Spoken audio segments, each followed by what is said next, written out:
This video is going to be simply evaluating someone else's video of him on vacation with his family, driving through an area looking for a place to park with their camper or RV.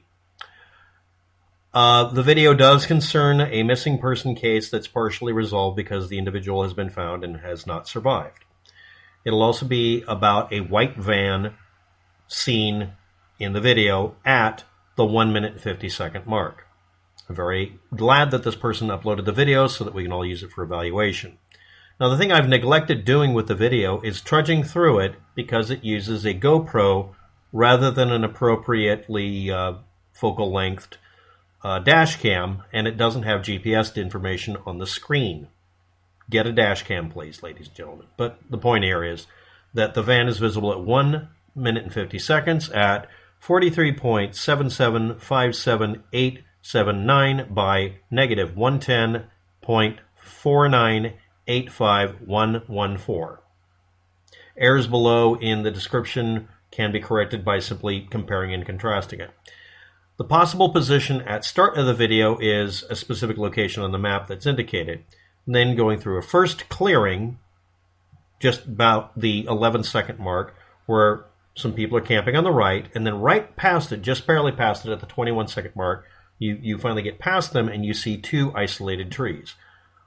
The things that made this to where I could find out where I'm 99% confident this is accurate information is that the road itself only has a specific number of intersections or forks in the road or that sort of thing, number one. Number two, not very confident, that 1%, because of the fisheye lens effect, but I'm almost absolutely sure this is correct.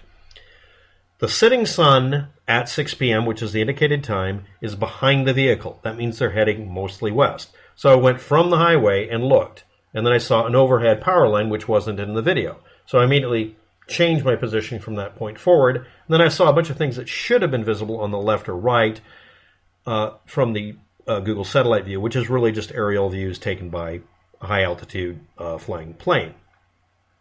From that, I was able to derive the number of forks all the way backwards, and I found out that the position I should have should be basically a specific clearing. Then I started comparing things like trees and that sort of thing, and it actually started matching. At the 34-second mark, the vehicle passes between two trees, leaving that clearing after passing the pair of trees to the right. That doesn't occur anywhere else on the road with clearings. Then there's the first left turnoff point and second left turnoff point at the 1 minute and 8 second mark and 1 minute and 13 second mark. These are very close together, and they distinctly, finally, I was able to notice them on the map.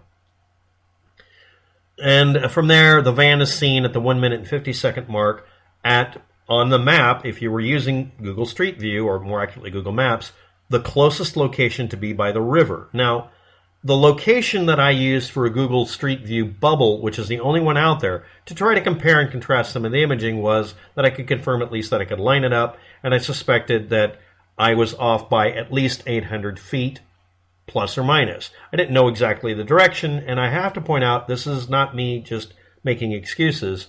Sometimes Google spheres, not the Google Street Views, but even them as well, but 10% of the time a Google sphere will have north and south flipped, so it'll be pointing the wrong direction. It'll be just wrong. And they don't correct them because they're mostly for entertainment, and they're uploaded by a person who could have made a mistake, and it's not Google's job to correct it. And they even say on their site at one point, any errors in Google Street View content that's been submitted by users is to be expected. And that was actual wording that was used at one time. But anyway, you see a camper on the right at the 2 minute and 10 second mark going away. Then the first intersection after all of this. This intersection is very distinctive.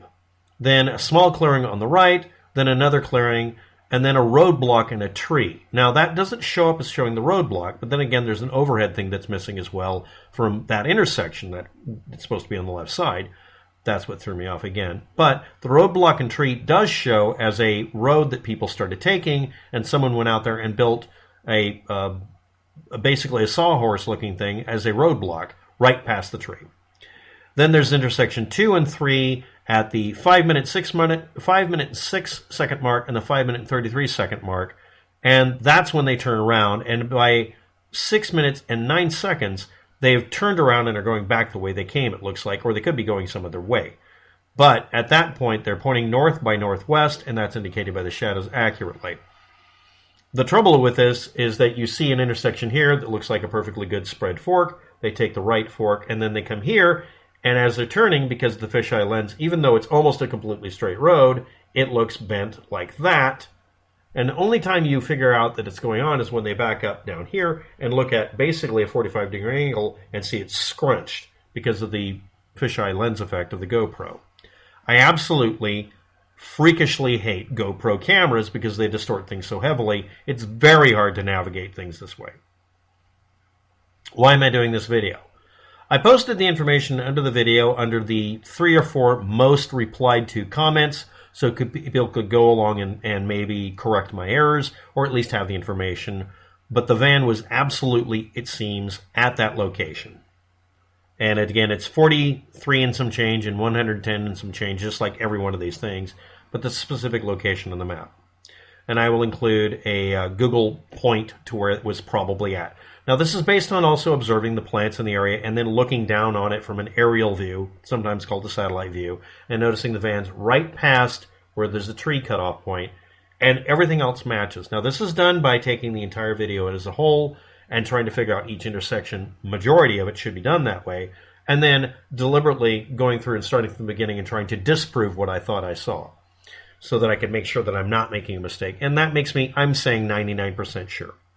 This is being presented as a video in hopes that it will be useful for people who are attempting to figure out what happened that day and maybe just want to have a little closure.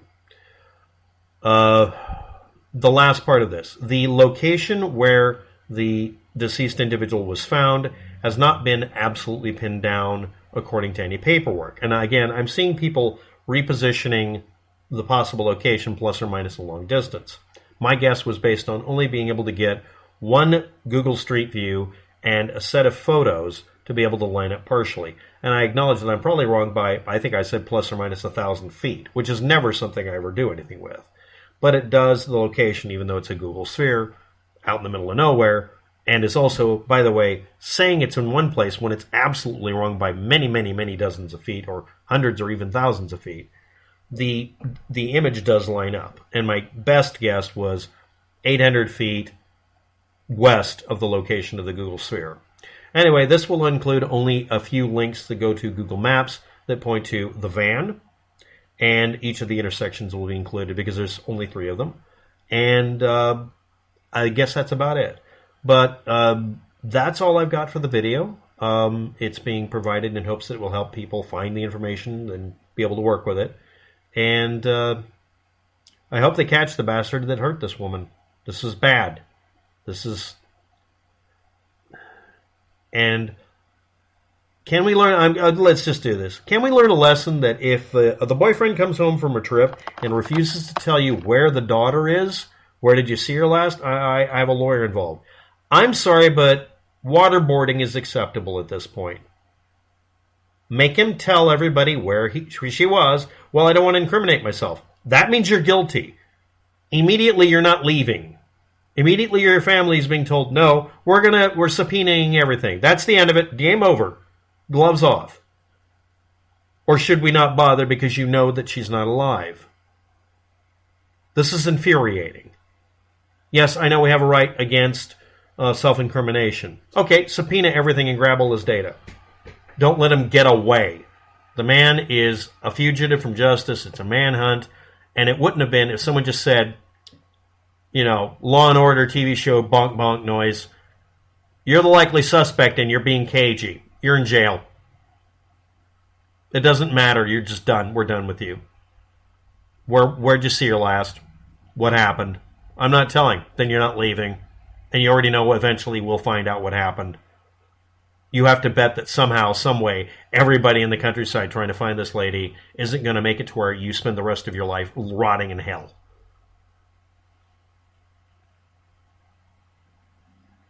Anyway, another person went through and explored the van data and was able to do a very good job isolating the fact that the door on the back of the van had been closing at the time, that there was a set of flip-flops out on the ground and maybe a book, and that there was nobody inside the vehicle visible through the windows in his opinion. Thank you for watching. Have a good day, and I wish all of you luck with